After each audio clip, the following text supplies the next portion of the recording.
significativo, ¿no?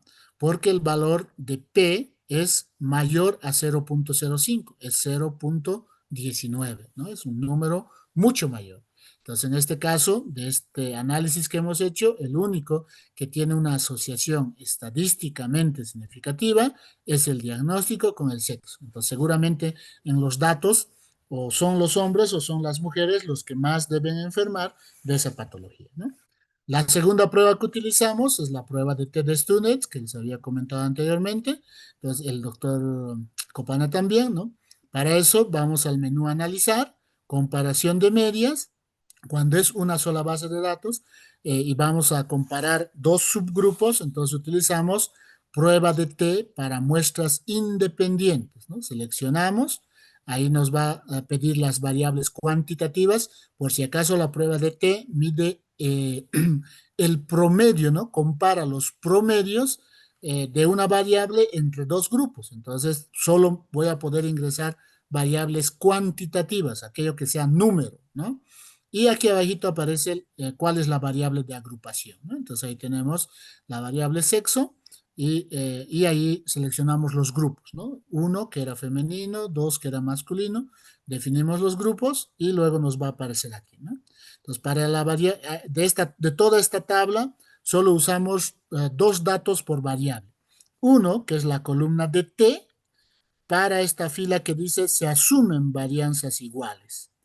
Y dos, el que dice sig bilateral, porque ahí entra lo que es el p-value. Todo lo demás no nos interesa, por si acaso no se usan todas las tablas, de ahí la importancia de saber también utilizar los valores del análisis estadístico, ¿no? Entonces tenemos aquí el sig, para la edad, por ejemplo, el valor de t es menos 0.58 y no es estadísticamente significativo, ¿no? O sea, no hay diferencias en la edad por sexo, ¿no? Pero en el peso sí. En el peso el valor de T es menos 8 y el valor de P es 0.000, ¿no? Entonces, esto es lo que en los artículos sale menor a 0.001, ¿no? Así se describe. Entonces, ahí sí, la diferencia es estadísticamente significativa. Entonces, solo esos dos valores para cada variable vamos utilizando. La correlación de Pearson, también les hablaba el doctor Copana, es una medida de asociación que utilizamos en salud, ¿no? Entonces nos vamos al menú analizar, correlacionar, y ahí en correlación podemos seleccionar el bivariado o parcial, no importa cualquiera seleccionemos, nos va a salir resultados similares. Hacemos clic, nos aparece este otro menú, donde para la correlación, como va a correlacionar números, solo podemos utilizar con variables cuantitativas, ¿no? Entonces ahí está edad, IMC, circunferencia de cintura, etcétera. Incluyo y ahí puedo seleccionar, ¿no? Si es una correlación de Pearson, si la distribución es normal, como el caso nuestro, o una correlación de Spearman, si la distribución es de tipo no normal. En salud, generalmente, la distribución de nuestra muestra es de tipo normal. Si hacemos clic en aceptar y nos va a salir toda esta tabla. Esta es una correlación bivariada, ¿no? Bilateral, por eso me mide en ambos lados, ¿no? Aquí está comparando edad con edad, 1, obvio, porque es la misma variable. IMC con edad, ¿no? IMC con circunferencia de cintura, IMC con colesterol, IMC con HDL, etcétera. De toda esta tabla, lo que nos vale para cada variable es simplemente el valor de la correlación de Pearson más el valor de P, el que dice sig bilateral. Entonces, ustedes ya saben que en SPSS el valor de p-value se describe como sig, ¿no? Sig, significancia, a eso se refiere, ¿no? Entonces vamos seleccionando aquellos que tengan pues una correlación fuerte o débil. La correlación va en valores de 0 a 1. Mientras más cercano a 1, decimos que es una correlación muy fuerte, ¿no? Dependiendo del libro que lean, algunos dividen en dos categorías, es decir, existe una correlación fuerte de 0.5 hasta 1 versus una correlación débil debajo de 0.5. En otros libros dividen en tres categorías y dicen correlación muy fuerte desde 0,70 arriba, correlación media desde 0,30 a 0,70 y debajo de 0,30 una correlación débil, ¿no? Pero eso es ya de interpretación posterior. Lo importante es ver si existe una correlación y si esa correlación es estadísticamente significativa o no, ¿no? Otro método que utilizamos en estadística analítica, la última en salud, la más común, son esos 5 métodos que siempre van a encontrar en los artículos de investigación, es la regresión logística. Para la regresión logística tenemos el menú analizar y ahí dice regresión, ¿no? Y ahí seleccionamos la logística bivariada, es decir, entre dos variables. Seleccionamos y nos va a aparecer este menú donde nos va a pedir cuál es la variable dependiente y cuáles las variables independientes, pero ahí no dice independientes, sino dice covariables. Entonces seleccionamos ahí, para esto necesitamos que las variables sean categóricas y en el caso de la variable dependiente tiene que ser una variable dicotómica, ¿no? Es decir, positivo, negativo prácticamente, ¿no? Y luego hacemos clic en aceptar y nos va a salir todas estas tablas. Aparecen como una especie de, actualmente creo que 7 u 8 tablas. La que nos interesa es el último, donde dice variables de la ecuación.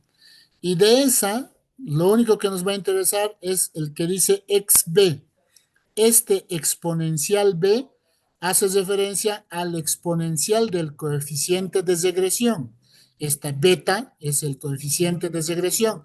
Esa línea que les mostraba en gráfico el doctor Copana, ¿no? Ese es el coeficiente de regresión. Entonces, este xb equivale al odds ratio, ¿no? Es un OR. Y el valor de P está a su ladito, ¿no? SIC dice 0,08, entonces como es menor a 0,05, entonces es estadísticamente significativo. Entonces, este es el último método que se utiliza en el caso de lo que es el área de salud con el software SPSS y todos esos tests, por si acaso, se pueden también trabajar con otros softwares, es decir, EpiInfo, Stata, SPSS, perdón, es mismo, ¿no? R, ¿no? Que son otros softwares que son muy comunes de utilizar también en nuestro medio, ¿no? Entonces, esa presentación yo se las voy a pasar para que puedan tener las imágenes, porque sé que muchos han estado viendo desde el celular y si en el computador se veía apenas, seguramente desde el celular se veía menos, ¿no? Si ustedes llegan a manejar por lo menos los primeros 4 métodos estadísticos, ya están haciendo estadística intermedia, ¿no? Entonces eso para el pregrado es bastante porque mucha gente en el posgrado recién comienza a aprender estos métodos estadísticos para tanto leer un artículo científico como también para poder elaborar un artículo científico, ¿no? Si tuvieran alguna pregunta, estoy atento para poder responderla. Muchas gracias, doctor, por su ponencia. Muy, muy provechosa, ¿no? Ver todo eso. Es verdad que generalmente eso se logra ver posgrado, pregrado. Es todo un lujo tener eso. Gracias por sus conocimientos, doctor. No sé si tienen alguna pregunta. Pueden ir dejándolo por el chat.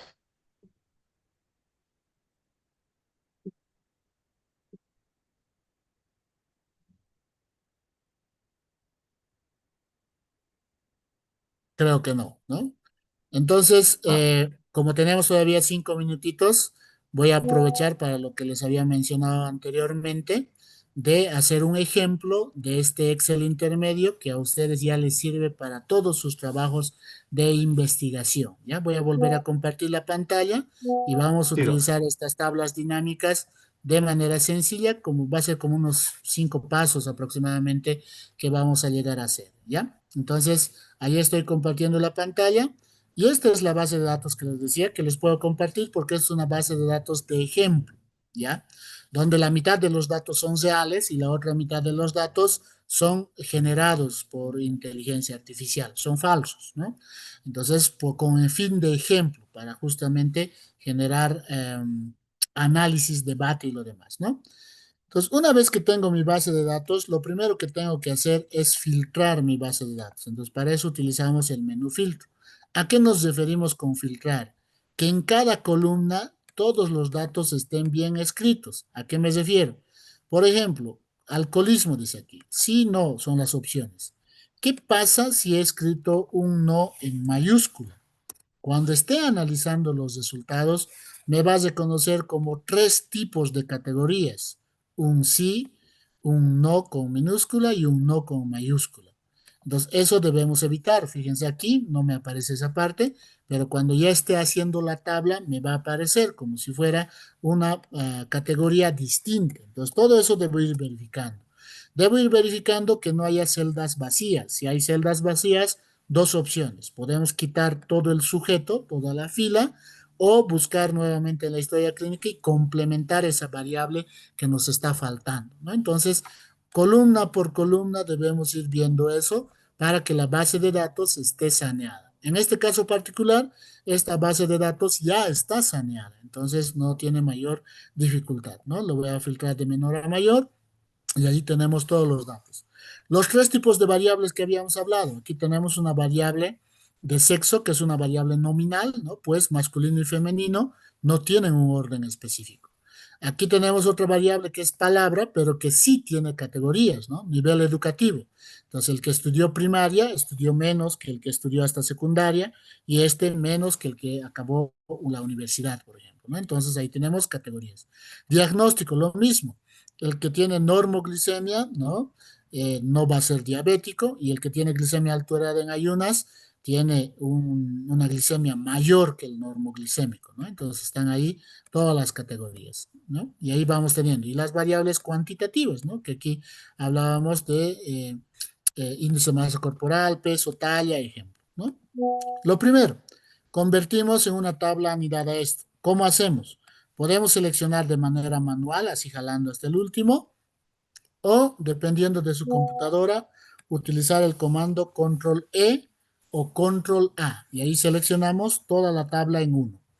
Una vez que hacemos eso, nos vamos al menú inicio y ahí seleccionamos dar formato como tabla, ¿no? Podemos seleccionar el color que queramos. Entonces voy a seleccionar ese. Ahora ya está como una tabla anidada.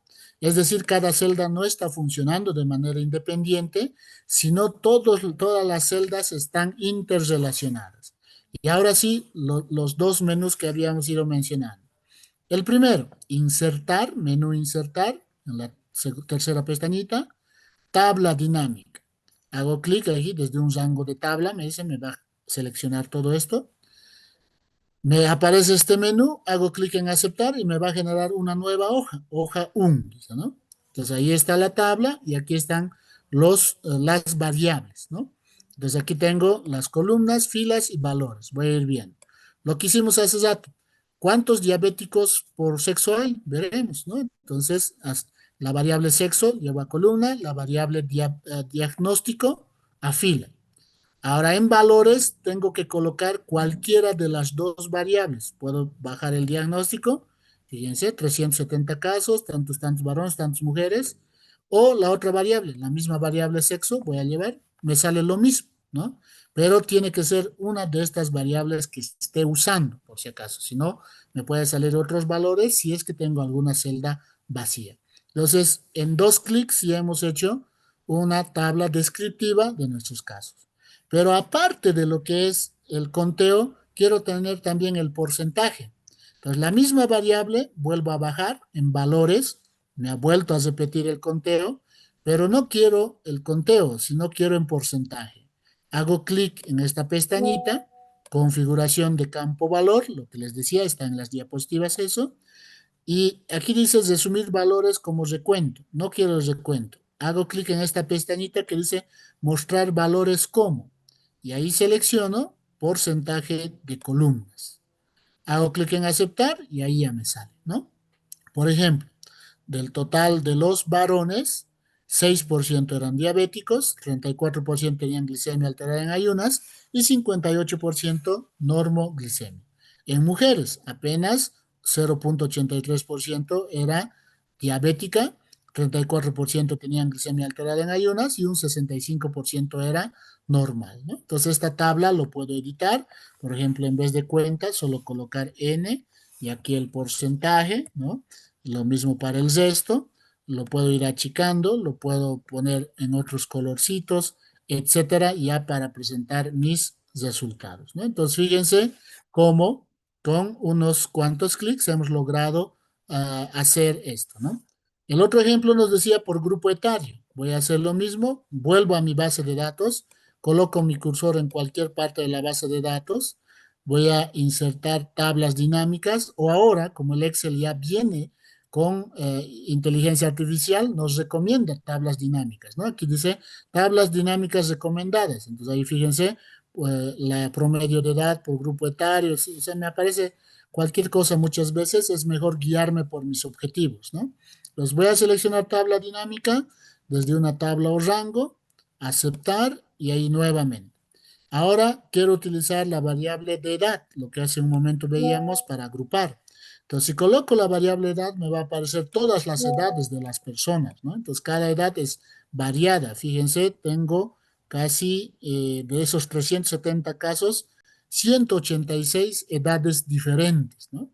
Entonces, si coloco para valores, por ejemplo, el recuento por sexo, digamos, ¿no? Ahí está, columna, coloco en valores la cuenta de sexo.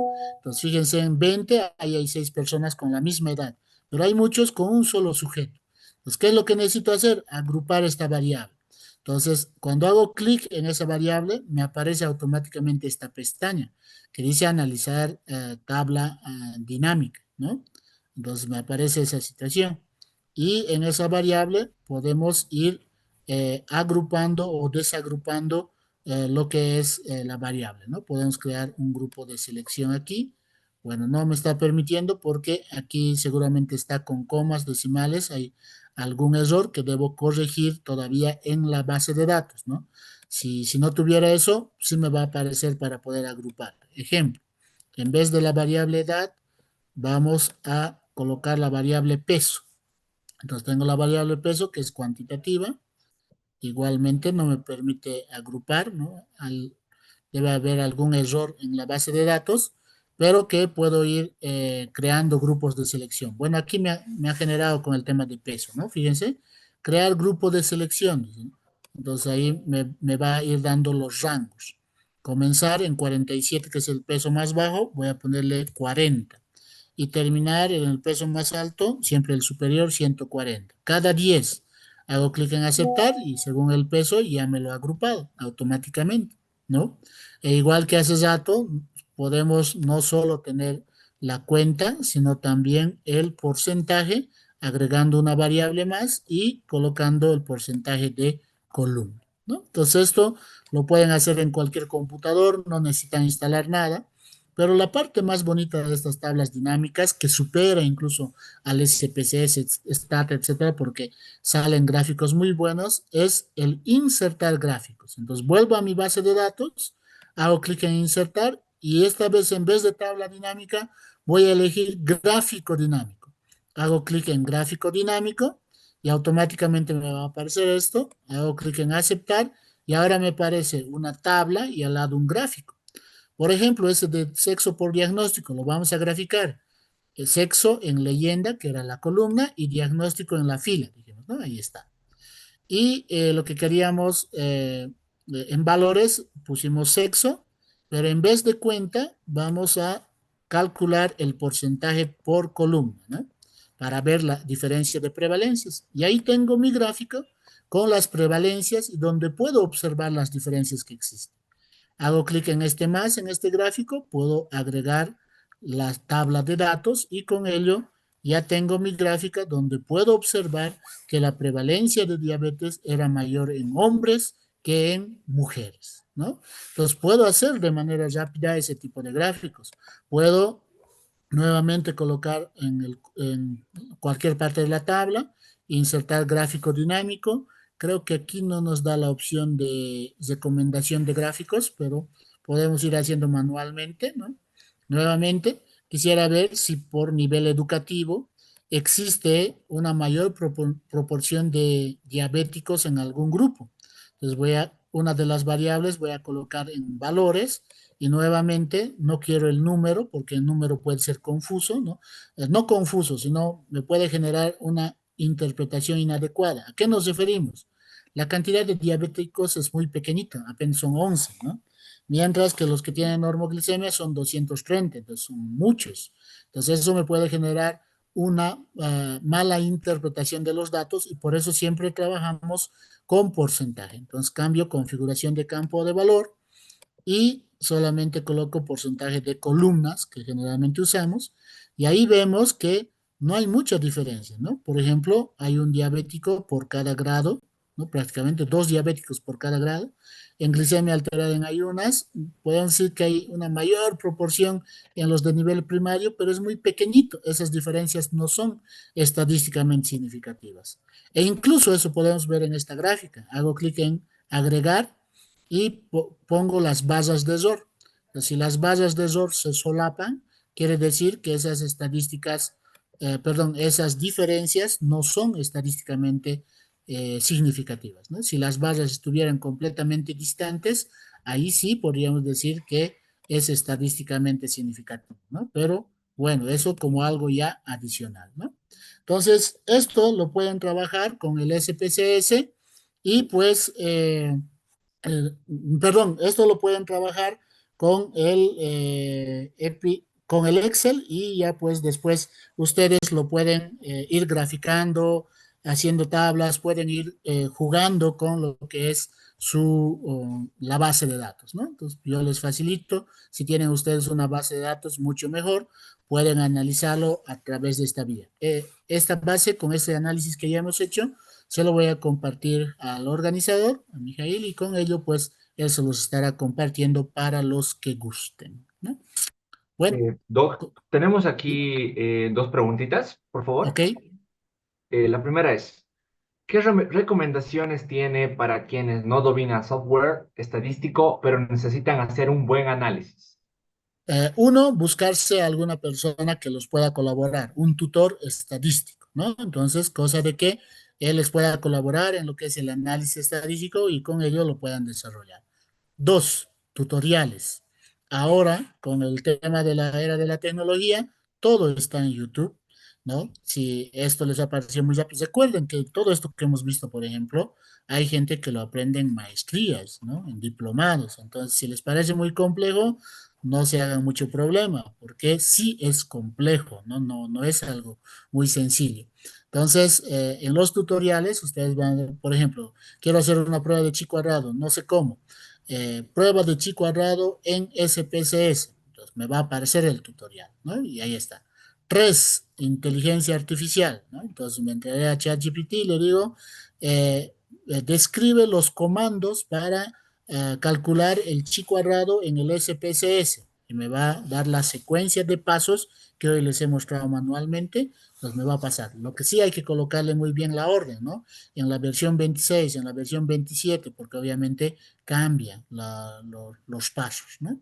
Y listo, entonces con esas tres opciones podemos tener ya un análisis mucho mejor. La primera, obviamente, es la mejor, ¿no? Porque no solo depende de calcular, como ustedes han ido viendo, sino depende de cómo interpretar. Por ejemplo, en el obsequio nos aparece esas 9 tablas y obviamente una persona que se siente está comenzando, a veces lo coloca todas las tablas y eso es un error y una muestra de que no maneja bioestadística, ¿no? Entonces, les puede ayudar esas tres opciones.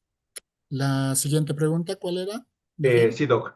¿Qué criterios deberíamos tener en cuenta para seleccionar la prueba estadística adecuada? Ah, ya. Creo que eso el doctor Copana ya les iba aclarando, pero bueno, es mencionarlo también, ¿no? Depende de la pregunta de investigación que hemos visto, ¿no? Si es una descripción, si estoy buscando diferencias o si estoy buscando asociación estadística. Depende de eso, primer criterio. Segundo, depende del tipo de variable. Por ejemplo, no voy a poder calcular TD Student con sexo, porque no es número. Y TD Student me compara promedios, ¿no?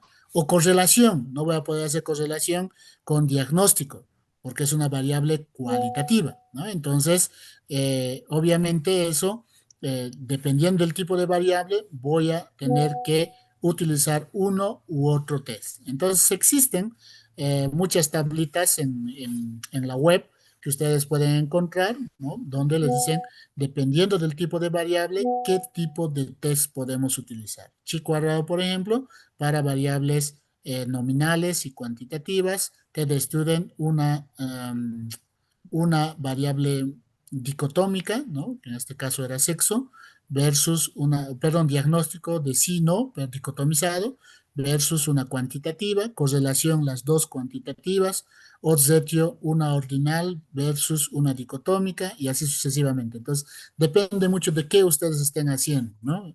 Y eso hay en la web, pueden colocar ahí tablitas donde les ayudan con ello, ¿no? No, tampoco hay que hacerse mucho problema con eso. Muy Bueno, bien, doctor.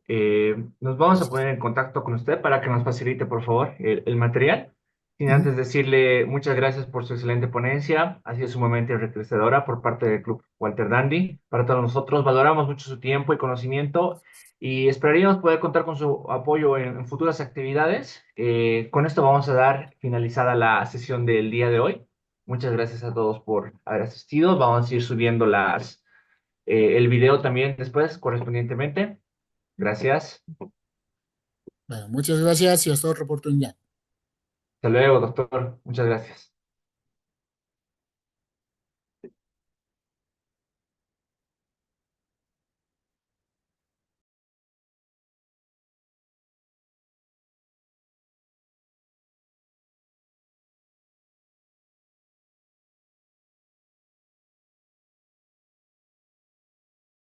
Recording stopped.